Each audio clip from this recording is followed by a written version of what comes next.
ఒక రాక్షసుడితో పోరాడుతున్నప్పుడు నీకు ఎంత నమ్మకంగా అనిపిస్తుంది? ఈ రోజు నేను చరిత్రలో అత్యంత భయంకరమైన రాక్షసుడిని ఎదుర్కొన్న ఒక చిన్న గొర్రెల కాపరి బాలుడి గురించి మీకు చెబుతున్నాను. ఈ కథలో ట్విస్ట్: ఈ చిన్న పిల్లవాడు ఆయుధాలు ఏవీ తీసుకెళ్లలేదు. ఈ కథ 3000 సంవత్సరాల నాటిది, కానీ నేటికీ మన జీవితానికి వర్తిస్తుంది. కాబట్టి విజయ రహస్యాన్ని తెలుసుకోవడానికి చివరి వరకు ఉండండి. ఇజ్రాయెల్లో 2 సైన్యాలు ఎదురుగా నిలబడ్డాయి. ఒకవైపు ఇజ్రాయెల్ సైన్యం, మరోవైపు ఫిలిష్తీయ సైన్యం. కానీ ఎవరూ పోరాడటానికి ఇష్టపడలేదు. ఎందుకంటే ఫిలిష్తీయ సైన్యానికి ఒక పెద్ద యోధుడు ఉన్నాడు, గోలియత్. అతని ఎత్తు 9 అడుగులు. కవచం బరువు 125 పౌండ్లు. ఈటె ఆయుధం 15 పౌండ్లు. 40 రోజులుగా ఎవరూ ముందుకు రాలేదు. ఇశ్రాయేలు సైనికులందరూ భయపడ్డారు. సౌలు రాజు కూడా మౌనంగా ఉన్నాడు. ఆ సమయంలో డేవిడ్ అనే యువకుడు ఉండేవాడు. అతను కేవలం గొర్రెల కాపరి, గొర్రెలను మేపేవాడు. వయస్సు దాదాపు 17 సంవత్సరాలు. దావీదు ప్రత్యేకమైనవాడు, ఎందుకంటే అతనికి దేవునిపై బలమైన విశ్వాసం ఉంది. ప్రతిరోజూ అతను దేవునికి పాటలు పాడేవాడు. అతను సింహాలు మరియు ఎలుగుబంట్ల నుండి గొర్రెలను రక్షించేవాడు. మీ సోదరులు సైన్యంలో ఉన్నారు, వెళ్లి వారికి ఆహారం తీసుకురండి. కాబట్టి దావీదు యుద్ధభూమికి వెళ్ళాడు. దావీదు యుద్ధభూమికి చేరుకున్నప్పుడు గొల్యాతు మళ్ళీ, ఇశ్రాయేలు కుక్కలారా, నాతో పోరాడటానికి ఎవరినైనా పంపండి అని సవాలు చేయడం విన్నాడు. దావీదు సైనికులను అడిగాడు, మీరు ఎందుకు భయపడుతున్నారు? అతను మన దేవుడిని అవమానిస్తున్నాడు. కాని సైనికులు, మీరు పిచ్చివాడా? అతను ఒక రాక్షసుడు అని అన్నారు.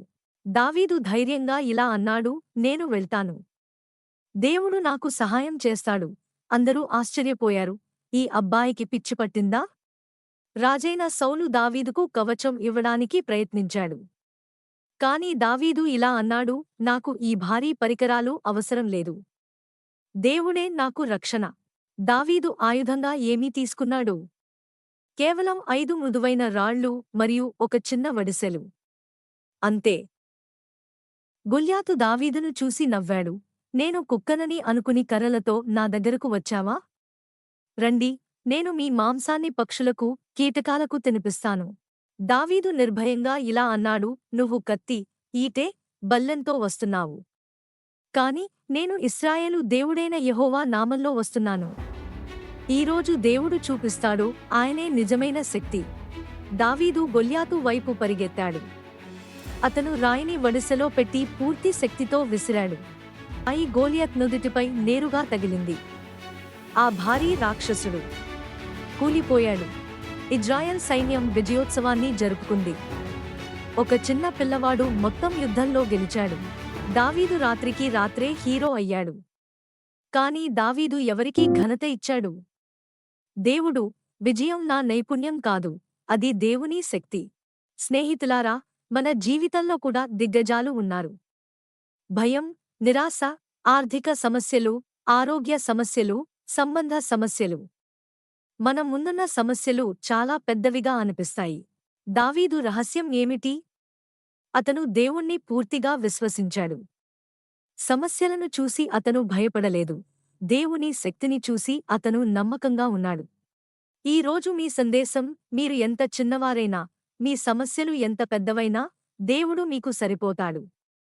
విశ్వాసం భయంపై విజయం ఇస్తుంది.